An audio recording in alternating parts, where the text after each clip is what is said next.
Joining us on this episode of Flyers Daily is the 23rd head coach in Philadelphia Flyers history, a man that I have championed the cause for many years. Every time you were available, it is John Tortorella. Torts, how you doing? Good, man. You? I'm doing well. It seems like destiny that you end up here. You mentioned in your press availability that you've always kind of had an eye on Philadelphia, and I got a feeling that a lot of people in Philadelphia have always had an eye on you. Is this the perfect place for you to be? Yeah, at my stage of my career right now, I am very fortunate, and I look forward to the challenge. We've got some work to do. Mm-hmm. We all know that, but to be coaching the Flyers and that emblem and the city and the people, I'm really looking forward to it. The identities seem to match with your expectations, your accountability that you hold your players to, and what this city's all about. That's part of it for you, and that emblem is a big reason for you. Yeah, I think they demand it. It's such a great sports town. I love the way the complexes are grouped together out there off of Broad Street, and there's pressure. You know, there's pressure from the fan base, and that's where you want to be, and they're not afraid to tell you. And so that all of it. There's going to be some good days. There's going to be some bad days, but I'm looking forward to the challenge and get involved with the city as we go about it. When you were named the coach and you had your introductory press conference, and every time I've seen you since then, and all your availabilities and everything else, you seem to just be grinning and smiling. You are genuinely excited about this opportunity. Is part of that not being in the game for the past year and getting those competitive juices going again? What is it that really has you you seem like you're floating? Yeah, I'm glad I'm back in it. I miss the locker room, but really a lot of it has to do with the situation. Yeah. I want to help. As I said, there's work needs to be done. I think I'm the guy to help out here, and I want to grow with it. I want to see what the city looks like when we start the pace is going the right way and get where we want to be.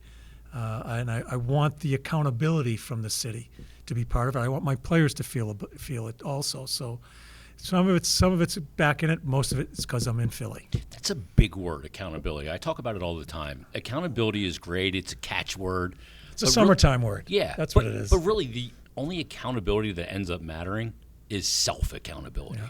You know, when you look at yourself or you're home by yourself after a game, if you want to blame other people for the mistakes you made, or if you want to take that accountability, that's really what matters the most, isn't it? Yes, and the thing is, it's daily. Accountability has to be held daily. I have to. I can't let things go on a Tuesday because I'm tired, and expect to regroup and get them where they're supposed to be on a Wednesday. All the things, all the players, all the situations need to be hit head on daily, and that's when you get true accountability. That's why I say people throw the words around, accountability, culture, all that. It sounds great in the summer. It's hard to do, and you need to stay on top of yourself. But the most important one is just what you said, when you look yourself in the mirror. That's the most important. You can't lie to yourself, can you? No, you can't. And I have a man in the mirror. I forget the whole slogan I have, but I have that up in our locker rooms. It's man in the mirror. That's the most important thing when you're looking at yourself. I imagine that you're a guy that throws yourself fully into it. Like every element of your being is going to go into what's going on when you guys convene for camp. Yeah, You're not a tip-to-toe in the water type guy. No, we're not going to test the water. We're going to go at it, and we're going to, I'll send information out in the summertime, what to expect and what the readiness is to play in the camp, to compete in the camp. So that I expect them to be ready to go full bore once we get at it here. We don't have any time. Look where we're at in the standings. We have a lot of work to do to climb. We can't leave any stone unturned when camp comes. It's going to be right at it, right when we get to it. Is that one of the things that's evolved in your coaching is how you practice, how you make sure that every bit of time has purpose? Because early in your career, you may do things and you go, why was I doing it that way? I want to work smarter, not harder. Yeah. You know what? The one thing I've really, it's kind of transformed me. If you work an hour and a half on the ice, you think that's a great day that you worked an hour and a half. I want to get that into 45 minutes. Yeah. Especially the way the game's played now. It's a game of speed. It's a game of quickness. But it's also a game of hardness, too, which I am going to attack right away here as we start our season. So you want to be. It's just bang, bang, bang, and I think that's the most important transformation I've made. Instead of doing it in an hour and a half, let's do it in 45, 50 minutes and do it quick. And More that's where potent. and that's when the conditioning comes into play. So I'm looking forward to it. Let me ask you about kind of the Torts prepackaged narratives that go out there, whether it's guys hate playing for him, or Torts burns out fast everywhere he goes. Yeah, I see a 6-year, a 5-year, and a 7-year stint in your career. Your average length of tenure is far longer than the 2.4 years. That's the current average in the NHL. Why do you think that there's those prepackaged narratives about John Tortorella? Yeah, I make my own bed, I think, a little bit with it. There's some things out there, some things that people publicly see. I've made mistakes in certain situations with players, wrong time to call them out in certain, but people don't, and they're not supposed to. And they're not supposed to know me. I'm not going to chase it. I'm not chasing perception. The most important people for me are the players when I deal with them daily. I think I'll put myself up about anybody in this league as far as how players feel about me when they play for me. It takes when they're done playing for you. When they're done playing for me, yeah. That's when you find the full load as far as what they think about you. It takes a little time for them to understand me. There's a little method to the madness, I guess you'd have to say. I push people hard. But I just, if I'm a player, I want to be pushed. I want that because I want to be the best I can be. I think they start understanding that. Yeah. There's conflict that comes into play. They're upset with me at certain times. I'm upset with them. But if we're men and we handle it like men, at the end you become closer. And I think that's what happens. And people that make judgments of me, they don't know my heart. They don't know how I feel about my players, and they're not supposed to. But so it's their call. I'm not chasing it. Yeah, pro sports isn't about being comfortable all the time. Sometimes you have to get uncomfortable to get better. If everybody's happy in my locker room, I'm not doing my job. Yeah. If all the players are happy coming in each and every day, I'm not doing my job because it's a competitive sport.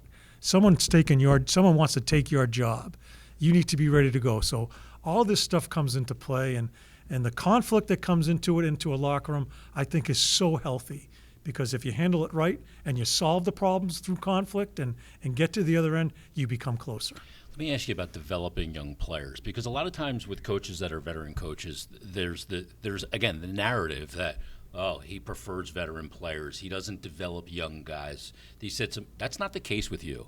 When you look back through your history, going all the way back into Tampa, LeCavier was going to be a great player. You got him at 19 though. Marty St. Louis wasn't a drafted player. Yeah. Look where he ends up now. Yeah. And then all throughout your career, all the way to Jones or Werenski, I see guys all throughout. You put a lot of responsibility on young players. You trust young players, but you demand a lot from them. Is that the key to developing young talent? It is. And listen, I've made mistakes where I've asked too much too early. I think you got to be really careful as a coach when you're dealing with a young guy. Can they take that situation? Can they take that pressure from a coach? So those are the things I walk through every day. But it is the most enjoyable part of the business for me. Is that growth, Is right? to see it, yeah. And it may not be that year. It may be 3 years down the road. It may be after they're done and they come up to you and say to you, you know what, now I know why. Now I remember why you did those things to me. That's what you kind of hang your hat on as a coach. A coach can't hang their hat on much of anything until they're fired, and that's what you hang your hat on. And you're eventually fired everywhere. Yes, you're going to get fired. So those are you're a teacher. I'm a guidance counselor basically, trying to put them in the right situations and watch them develop. It's the coolest part about coaching. And that's why you're back too, isn't it? Yeah, because it is. You are a teacher, and I miss it. Yeah, and at ESPN it's great. It's cush. It's a nice facility up there at Bristol. I've been there. Yeah. But you don't get any W's and L's up there. There's no fire. I met some great people there. If we're talking about, I have lifetime friends there now because they treated me so well. But there's no solving problems. Yeah. I can sit there on TV and say, yeah, maybe he should do it this way. I don't know what's going on in that locker room. What I tried to use at ESPN is tried to explain maybe what the coach is thinking in certain situations. I really don't know because I'm not there. That's what I miss. I miss all the things that go into when you walk into that locker room each and every morning and when you leave it at night. What happened today? What did I solve the right? Did I make the right decision? Did I get to that guy, or did I make a mistake with that guy? Those are all the things that you want to be involved with. Is that what led you into this in the first place, into coaching, is Yeah. the conflict and the competitiveness and the fire Yeah. and the It's- room and it's all juice. of those elements? Yeah, it's got life, doesn't it? Yeah. Coaching is the closest thing than playing. Yeah. You know, I never played at this level. I played college hockey and some minor league hockey, but coaching is the closest thing to being part of the juice of a player, putting that uniform on and playing. Every day. Every day. And I am so fortunate to be back in it. Let me ask you about watching the game for the year, because you mentioned that in your availability, watching it from 1,500 feet is a different perspective. You see how certain coaches handle certain things. You're not in there. You don't know the exact dynamics. But what did you kind of learn about the game? Because when you get away from it and step back a little bit, sometimes you can watch it and go, oh, that's something I could really exploit, or that's something, maybe I'll take a little something of what he has and put my spin on it. Yeah, it's a great question. You need to have your philosophy. You need to have your foundation. Your religion, right? Yeah, exactly. As a coach, I got a chance I listen to other coaches after tough losses. I listen to coaches after big wins. I watch certain types of play. I watch certain face-off plays. I watch momentum swings in games and how teams handled it. And you know what? I did it all without blinders on, because head coaches, when they're in it and they're in the fight, you end up getting blinders on sometimes, and you don't see some of the other things that you can learn from. You can also learn how not to do things in watching other teams play, other coaches talk, other coaches go through situations.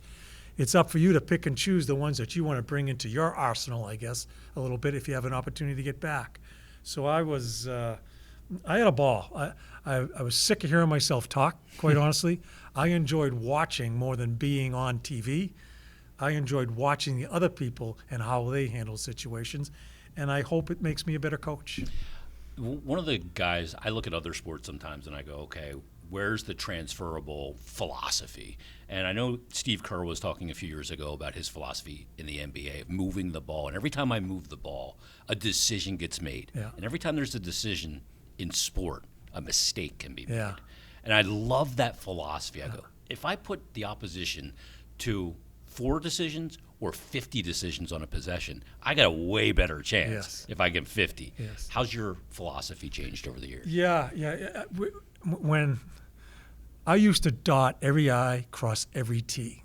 I used to try to almost predict what the game would be. I'd have every situation mapped out on tape. Control. Yeah, control. And we are control freaks, coaches. We overcoach.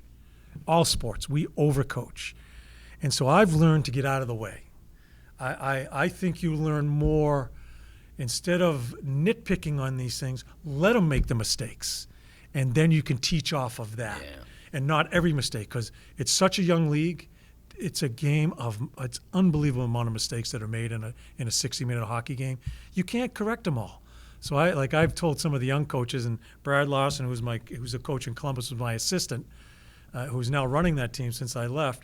I said, you know what? You got to learn to turn away.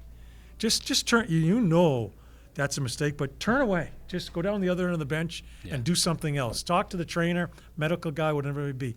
You can't correct them all. You've got to let the players grow through their mistakes and let them try to figure it out without you holding their hand all the time. Yeah. I used to hold hands. You can't do it anymore. It's a different athlete, hold a different game, and I believe in the mind. I think if you coach the mind and you have that strong belief, X's and O's are important. Belief is so much more important. That's where I've gone with my coaching. The other part of it, too, is it's almost hard to fathom with these young players of today coming into the league and young guys in the league, the skill that they have that they come in with. It's almost impossible to identify with what they have. Yeah. They come to this game so much more ready. Yes, they are. And who am I to teach a skilled guy? I don't see the ice like they do. I have no concept of their vision, their anticipation skills. That's what makes good players great players, is anticipation skills. I don't have those.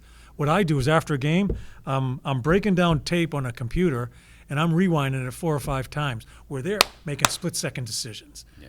You need to get out of their way. I have Mike Sullivan, who I think is probably one of the best coaches in the National Hockey League and our little cross-state rival now in Pitt. He came to me. He was the same way. He wanted to diagram the game for him. He's gone a total different direction in coaching Sidney Crosby, Malkin, players like that, Letang. You need to get out of the way. It's their game. It's their game. As long as you get them to play hard. That's something in coach, it's something I'm going to really work hard at with this team here. You need to have that standard of being a hard team to play against. But some of the other things, just get out of the way. It's their game. It's not yours. That's what coaches fight with.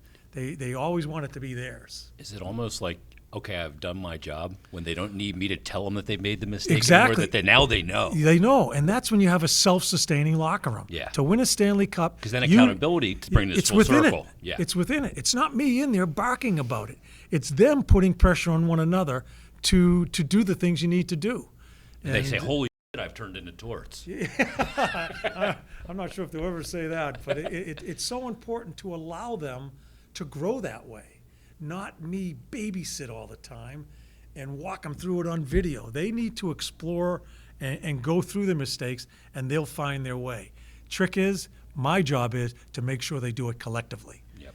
As a group. It's so important, and I think there's problems here. I think it's splintered. I think that locker room's splintered. Mm-hmm. We need to get that locker room back to doing it together here also. Yeah, nobody's ever won doing it individually. No. Not in this sport. If you want to do it individually, go play tennis. Yeah. Or golf. Yeah, do that. This is a team sport.